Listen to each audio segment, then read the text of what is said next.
The storm raged harder if that were possible when I awoke. During the night, howling winds and sleet kept me awake, and I fell asleep out of sheer exhaustion. Ground tremors woke me when stuff on my dresser were knocked off. The tremors didn't last long, but I was up. Breakfast wasn't for another 2 hours, so I got out of bed and occupied that time doing the strength-building exercises Master Tool instructed. Once that was done, I was sweaty and showered. I dressed in a pair of sweats and grabbed my armband and slipped it on. My hair was getting longer than I usually wear it, and made a note to ask about hair salons. I braided it into a thick plait and left the room. Aisha was just coming out of her room too, and she waved. I waved back, noting that she was dressed for work at the medical facility. "I don't have time to eat with you, but I'll see you later, okay?" she said and headed in the opposite direction. "Be careful out there," I called out after her. The cafeteria was more crowded than usual. Jahiel, Gork, and Lila weren't at our table, but Ming was, and I joined her. "Good morning, Ming." "Good morning, Fiona. I'm so glad to see you. I thought I'd be the only one here this morning." "No, my classes were canceled. What about you and the others?" "We don't have school today, and the others were called in to the communications center. Druktar teaches technical operations, so he was needed there too." "Is this your first storm?" I asked, fishing. She shook her head. "No, it isn't. We've been through 2 so far. They seem to get more severe each time." "Really? How so?" "The ground shook more than last time. The rain and sleet are more this time too. It's like the atmosphere is deteriorating or something." "Don't we have scientists who maintain the atmosphere?" "Perhaps the terraforming is reverting," I thought privately. "We do, but I'm beginning to think they no longer have control," she said with a whine. "The elders would know if something was wrong, and I believe it is their duty to warn the populace if we were in danger," I told her, more for her comfort than anything else. Sometime during the day, I was going to make an appointment to see the elders again. I had a feeling that every time I asked to see them, they'd make the time.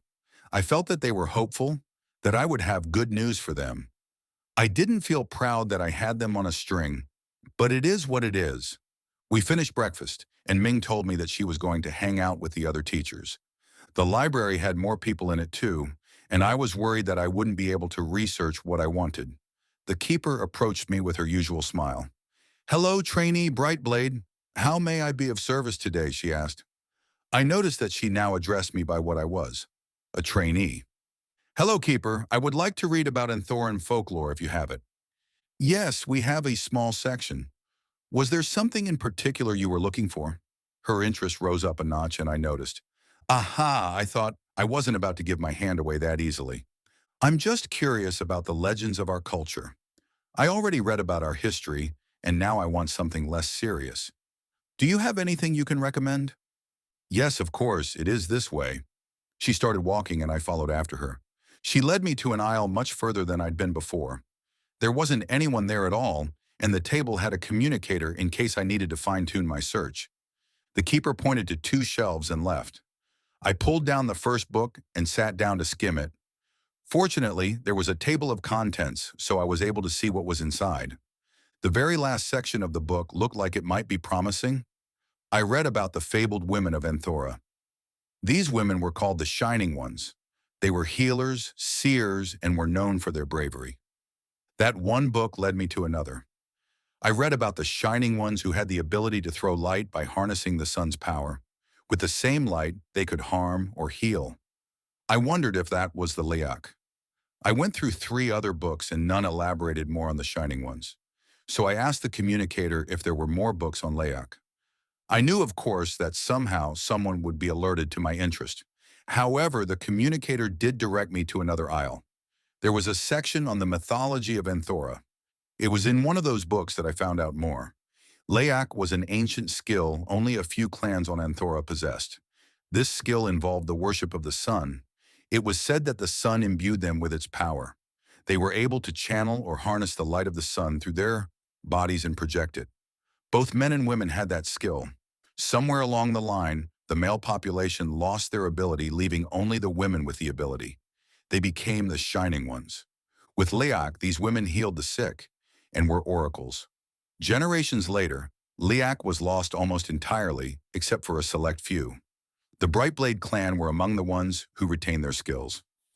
I returned to my room thinking hard on this skill lost to the ages. The Anthoran government preserved its people's genes when they blasted them into outer space with the hopes of one day reclaiming them. Could it be that when Lena destroyed OFTHA the Vile's ship that she used Leok? The ship she used was a fighter ship, and their technology probably wasn't sophisticated enough to the superior firepower of a Frogan ship that could destroy a whole planet. I bet she used Leok.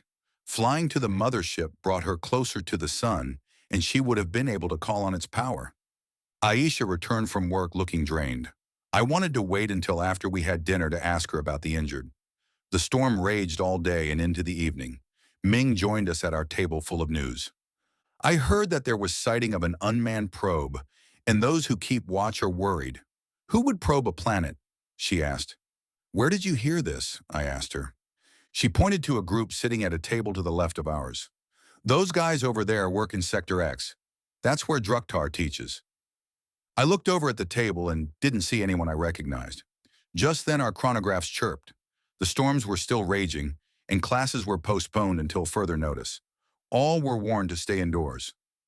Ming shook her head sadly. Aisha looked horrified. Ming got up stating she was tired and was going to bed. You look beat. You should go get some rest too. You'll probably be needed again at the medical facility, I said to Aisha. She nodded and got up too. As soon as Ming and Aisha cleared the cafeteria's doors, I got up and headed toward the table hosting the tech guys from Sector X. Hi, I introduced myself. Do you guys have any more news about the cause of the storms? Baby steps, I told myself. I couldn't very well blurt out questions about a probe. These guys worked with sensitive information that kept our planet safe. They weren't going to tell me anything. I needed to be subtle. They all turned to stare at me. Again, I got the adoring gazes, but the one who seemed to be the leader of the group nodded. I sat and he told me that the storm would probably continue for a few more days. He also told us that there was a way we could all watch the storm in action. We stood up to follow him. He led us through a door I always thought led into the kitchen. 3 flights up later, we found ourselves in a dome-shaped room made completely of transparent glass. It was eerie to see all the way around us. The storm was frightening, and every now and then, lightning struck. It lit up the room and I could see where it touched down, scorching the earth and buildings. Fleetingly, I thought about all the cleanup that needed to be done afterward. The buildings were all protected from the lightning, but trees burned. Wollo told me that the probe was probably an Air Corps maneuver. The storms had nothing to do with it. Now, where have I heard that before? We pressed ourselves close to see everything. A lightning bolt hit the dome and bathed it in light. I watched as the strings of light danced across the dome. We laughed and squealed until another more powerful bolt hit the dome. Somehow it filtered through and we were all thrown backward. I jumped to my feet to check on everyone. After a few seconds, Wollo laughed and the others joined in. They turned to stare at me. I looked around thinking that maybe someone was behind me, and I caught a glimpse of myself in the glass. My hair had come undone and was undulating as if it had a life of its own. I grabbed at it and braided it quickly. I don't think coming up here was a good idea, I told the others. We jumped and ran out when another bolt hit the dome. Running and laughing, we parted ways at the bottom of the stairs. I thanked them and made my way back to my room. I felt good and energized, but my hair was still staticky. I wet it and went to bed. The lightning was fantastic but scary. I could understand why they wanted us indoors. That bolt of lightning that somehow filtered into the dome was strange. It was almost like it was targeting us. The others hadn't experienced the static I got, and I thought it was probably something due to my being from a different planet than them. Sometime during the night, I woke up from a nightmare with a start. I reached over to turn on my lamp and freaked out when streams of light struck the lamp, shattering it. I started to scream and knew no more. The light shining over my bed threatened to blind me. I sat up quickly. This wasn't my room or my bed. I was sure that I didn't have roommates. 2 others were on either side of my bed. Where was I? Was I still dreaming? Ah, you're awake. Good, Elder Chaktar said as he approached my bed. I grabbed the side of the bed to sit up. Where am I? I asked him. We brought you here after your accident. You used Leok, he answered excitedly.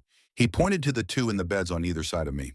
Ming and Gork are recovering from a memory wipe, as they were the ones who came to your rescue. We can't afford to have your secret known. I don't know what you're talking about.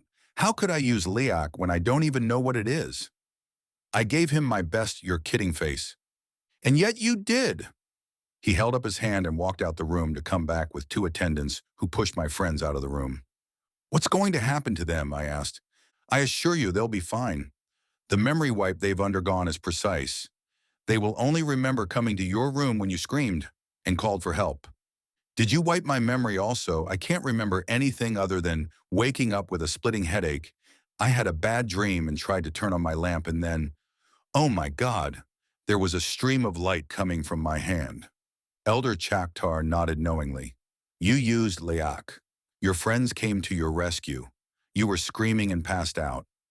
I guess you're happy now. You've resented me from the beginning, so are we enemies now? I asked, giving him my best accusatory stare. He shook his head and smiled. Not at all, my dear. He lifted his hands and faint beams of light flew from them. You too? Ugh, I thought. You must understand that this must be kept secret. There are so few of us. Master Physician Bolka brought you here and performed the memory wipe on the others. We didn't dare bring you to the medical facility. So what now? We will help you control your abilities and train you in its usage. How can I trust you? You've treated me unfairly from the time of my testing. I've had to because things are complicated. The other elders aren't as trustworthy as they appear. I've had to be very careful around them. I wasn't reclaimed like they were. I came to be an elder by birthright. I am a direct descendant of the original Anthoran scientists. I was born here on Anthora too, and my ancestors were of the few that wielded Liak. I've had to play the part of indifference toward you for your safety. Is it supposed to hurt every time? I thought my head was going to explode, I told him. He beckoned to me. Come, the others are waiting. I got up to follow him. He led me to another room further down the hallway. He opened the door at the end with a flourish. I entered the room expecting to be ambushed, only to find about 10 men and women standing around. I watched Elder Chaktar walk up to the wall to place his hands on it. The wall was coated with a gel-like substance. His whole body started to vibrate, and then his arms glowed. The wall absorbed his Liak. I looked around to find the others doing the same. What the heck, I thought, and approached the wall too. The wall felt mushy and I braced myself. I felt a vibration that started from deep inside my body. Then my arms both glowed almost orange. I could feel power building up inside me. Suddenly, everyone was thrown off the wall as my power flowed from me and into the wall. Elder Chaktar stood laughing. The others pulled themselves up too, and one even clapped. I recognized Bell from the weapons shop and two others I remember from the cafeteria, and then there was the man I thought was watching me. Elder Chaktar gestured for everyone to sit. The floor was made of rubber, to further protect others from harm, I thought. We sat in a circle. They introduced themselves, and when it was my turn, I spoke my name. It is a pleasure to have you join us.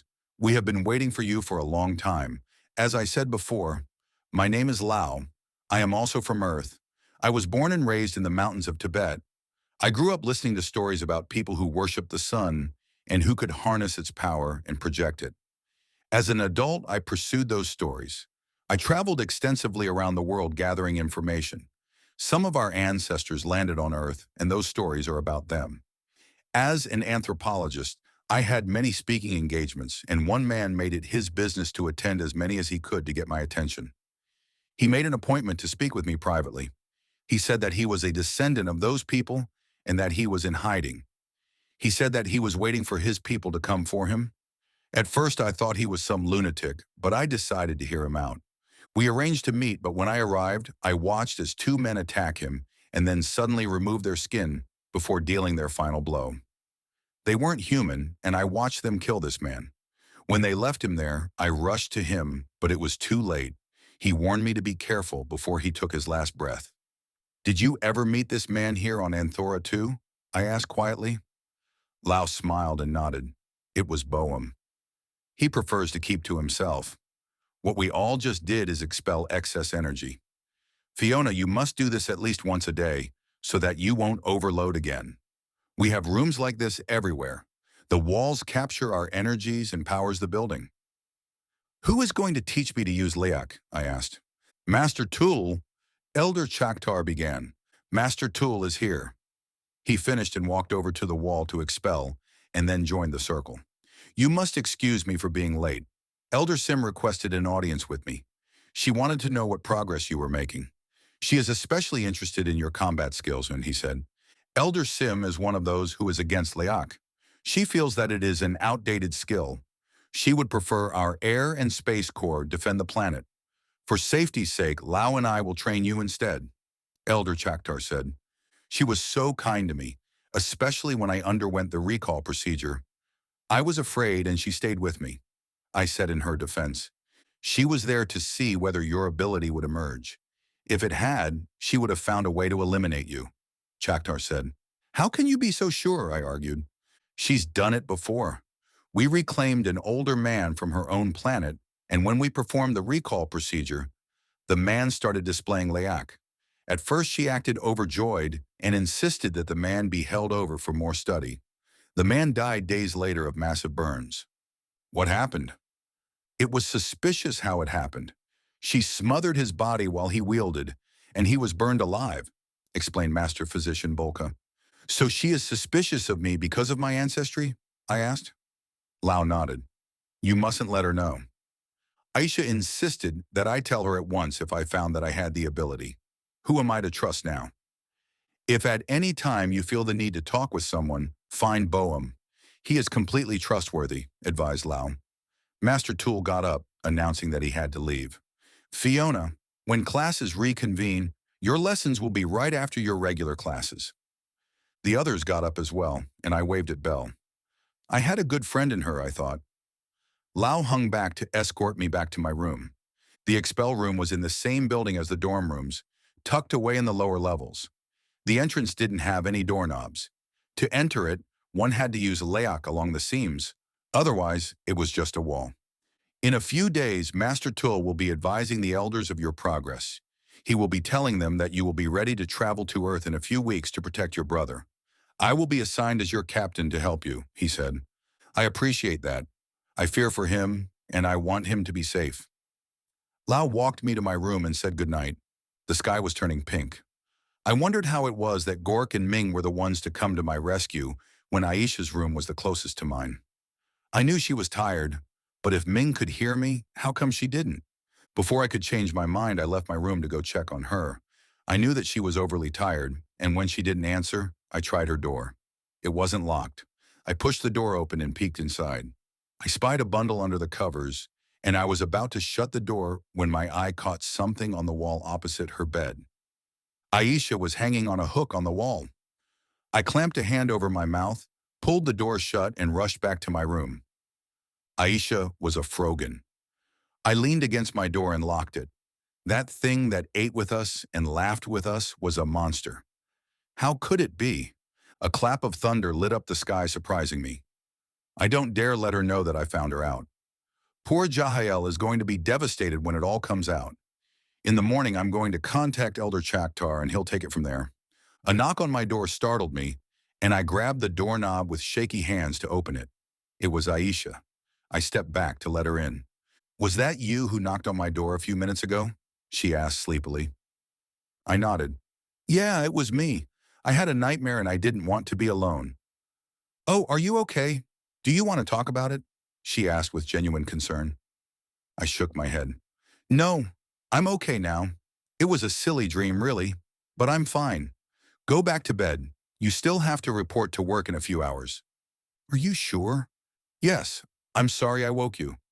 That's okay. Besides, we're friends and we must look out for each other. Next time you get scared, you can come to my room, but you must knock harder and call my name. I sleep like the dead when I'm tired, said the monster in Aisha's skin. I'll keep that in mind, I replied and closed the door behind her. I locked it again and quickly scanned my room.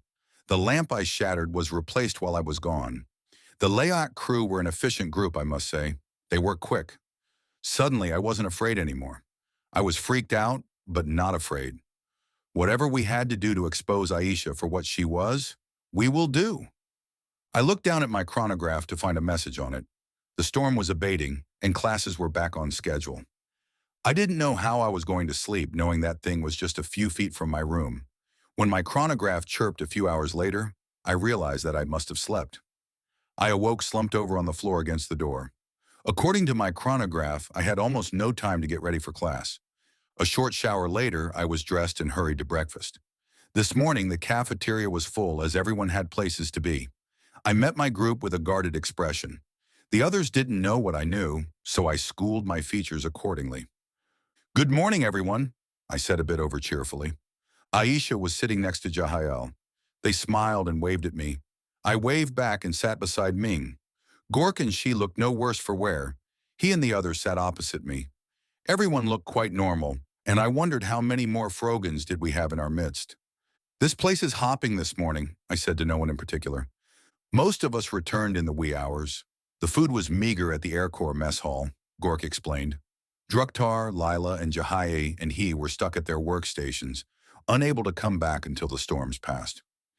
"It must be good to be able to shower and sleep in your own beds for a change," I said. "Yes, it is, and to see good friends too," Jahael said. He had eyes only for Aisha. She giggled and snuggled closer to him. By now it was apparent to everyone that those two were an item. "You two don't have to eat with us, you know. No one will hold it against you," Gork said. He had a smile on his face as he watched the two lovebirds. "That's okay," Isha said. "We don't mind spending time with our friends. Do we, Jahael?" "No, we don't mind at all. Aisha and I will have many chances to be alone together. You're our friends," he said as he clasped Aisha's hand. If the others knew what I knew, their stomachs would be turning just like mine was. I stood up announcing that I had a conveyor to catch. Ming and the others got up as well, leaving Aisha and Jahael at the table. After dumping my tray, I headed for the exit and stopped when I heard Jahael's voice behind me.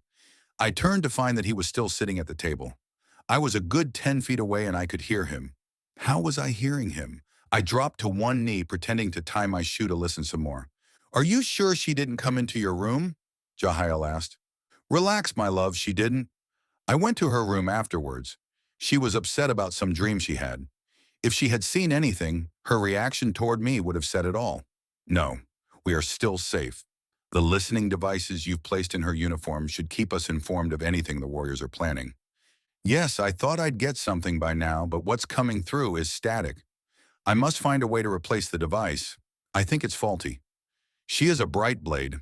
I cannot stress how important it is that we continue to watch her and remain hidden.